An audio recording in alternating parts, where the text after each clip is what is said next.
It's 1945. The world is just breathing this massive sigh of relief. World War II is finally over.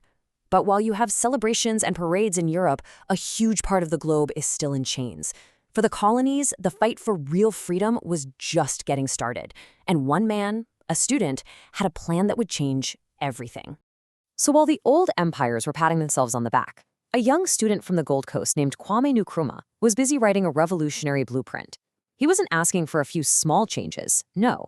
As you can see here, he was calling for the complete eradication of the whole colonial system. His analysis was a direct shot at imperial power, and it was about to change the game. And this is the central paradox of 1945, isn't it? On one side of the planet, nations are celebrating their freedom and their right to rule themselves. But on the other, especially in Africa, empires are just tightening their grip. It's like two totally different realities happening at the exact same time. This was the world Nkrumah was determined to fix. Now, to really get what Nkrumah was proposing, we have to first understand the problem through his eyes. And for him, colonialism wasn't just some random thing that happened in history. No, it was a machine that was deliberately designed, brutally efficient, and built for one single purpose: extraction. See, Nkrumah cut through all the noise about civilizing missions or spreading culture. He broke it down to its raw economic core. As this definition shows, it's a simple policy. One country politically controls another one for the sole purpose of draining its wealth. That's it. Full stop. And here's exactly how that machine worked. You can think of it like a giant one-way pipeline. First, you take the raw materials, the cocoa, the rubber, the minerals, using super cheap local labor. Then, you ship all that wealth back home to the mother country, you manufacture it into finished products, and then you sell those products right back to the colony at a huge markup. The colony is locked in. It's both the source of the wealth and a captive market. And hey, don't just take Nkrumah's word for it. This quote is a bombshell. It's from Albert Sarraut, a high-ranking French colonial official. He's basically saying the quiet part out loud, that this was never about helping anybody. It was just a power play, plain and simple, driven by greed. So whenever the colonial powers would use these nice, gentle-sounding words like trusteeship or partnership, Nkrumah saw right through it. For him, this was just corporate speak. It was marketing language to put a pretty face on what was actually brutal economic exploitation. So how do you keep a machine like this running? How do you stop millions of people from just rising up and taking their country back? Well, you use the oldest trick in the imperial playbook: divide and rule. You find existing differences between groups, tribes, regions, whatever, and you pour gasoline on them. You keep people fighting each other so they can never unite to fight you. It's the political lock that keeps the whole economic machine humming. But here's the crucial thing about Nkrumah. He didn't just point out the problem, he came with a solution. He laid out a clear, step-by-step blueprint for taking this whole machine apart.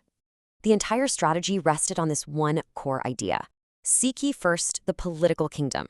Basically, you can't have economic freedom if someone else is writing your laws and running your government. Political independence had to be the first domino to fall.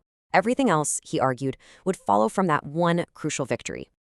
And his vision was way bigger than just his own country.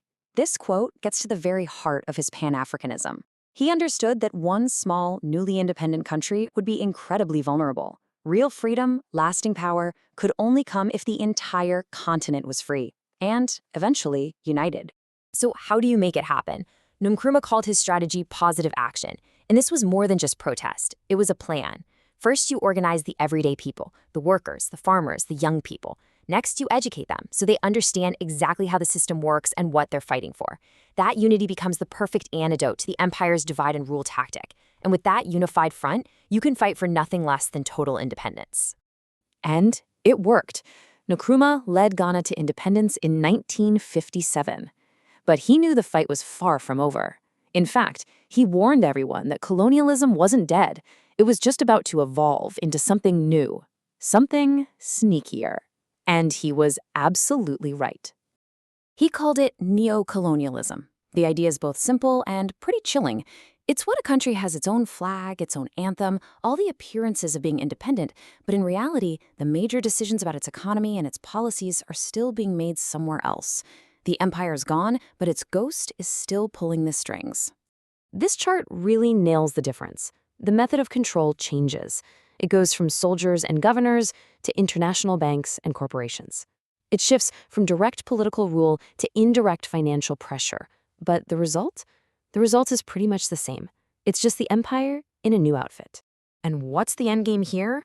Well, according to Nkrumah, it means that even when money flows into a developing nation, it's set up to extract more wealth, not to build the country up. So that massive gap between the world's rich and poor nations, it doesn't shrink. It actually grows. So what are the tools of this new kind of control? They're going to sound awfully familiar.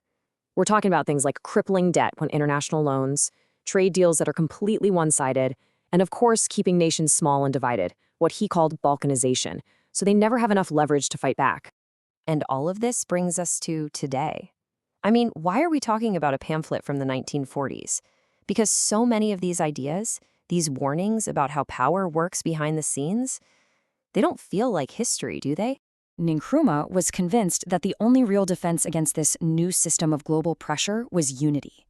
One small country on its own was never going to be able to stand up to these massive economic forces. But a united continent? A federation of African states working together? Now that would be a world power. And that's really his legacy. Whether you agree with all of his solutions or not, Nkrumah gave us a lens, a way of seeing the world. He taught us to look past the surface, to follow the money, and to always ask that simple question, even after independence, who really benefits? So that leaves us with a pretty big question. When you look at the world today, at the patterns of global debt, of trade, of who owns what, you have to ask yourself, was Nkrumah right? Does that old colonial system he described still exist, just wearing a different mask?